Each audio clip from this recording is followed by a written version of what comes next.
If your GoDaddy email is throwing an SMTP error, don't worry. In this video, I'm going to walk you through the exact steps to fix it quickly and safely. This is one of the most common issues people run into when setting up email on Outlook, Apple Mail, Thunderbird, or any other mail app that connects through GoDaddy. The good news is that most SMTP problems come down to a small handful of settings, and once those are corrected, your email usually starts working again right away. If this tutorial helps, go ahead and hit like and make sure to subscribe for more easy tech fixes just like this. Let's get started. The very first thing you want to do is check whether your GoDaddy email login is actually working. Open your browser and go to GoDaddy Webmail. Sign in with the same email address and password you use in your mail app. This is important because if the login itself fails, the problem is not really SMTP yet.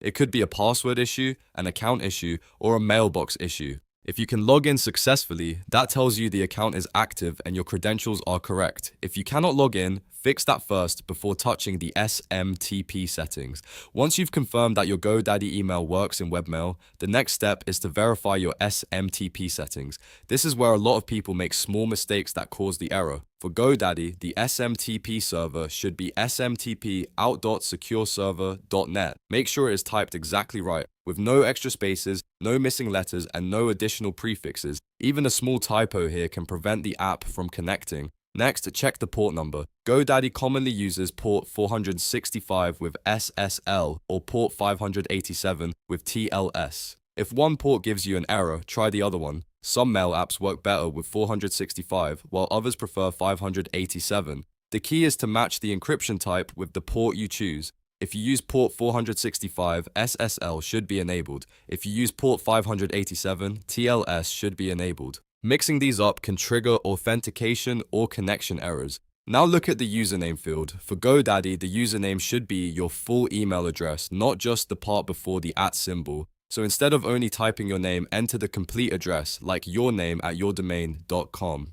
This is a very common mistake, especially when people are setting up email on a new device for the first time. If the username is incomplete, the server may reject the login even if your password is correct. Then check the password. Use the exact password for that email account. If you recently changed it, make sure the mail app has been updated with the new one. If you are unsure, sign back into GoDaddy Webmail again and confirm that the same password works there.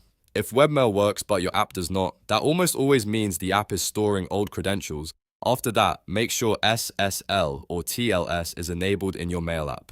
This step is critical because SMTP servers usually require encryption for outgoing mail. If SSL or TLS is turned off, the server may refuse the connection or the app may show a generic SMTP error. Go into the outgoing server settings and confirm that encryption is enabled, then save the changes. If you are still getting the error after checking all of those settings, go back and re-enter everything carefully one more time. Delete the current SMTP settings and type them in again from scratch. Use smtp out.secureserver.net as the server, port 465 or 587, your full email address as the username, and the correct password. Then make sure SSL or TLS is turned on before testing again. In many cases, that is enough to fix the issue completely. If you can now send a test email successfully, then the SMTP problem is resolved. The outgoing server should connect normally, and your messages should send without errors. So to quickly recap, first confirm your GoDaddy email works in Webmail, then verify the SMTP server is smtp out.secureserver.net. Use port 465 SSL or 587 TLS. Make sure the username is your full email address and confirm SSL or TLS is enabled. These are the core settings that solve most GoDaddy SMTP errors. If this video helped you out, please give it a like and subscribe to the channel for more step-by-step troubleshooting guides. And if you want, leave a comment below with the exact error message you're seeing, and I'll try to help you figure it out. Thanks for watching, and I'll see you in the next tutorial.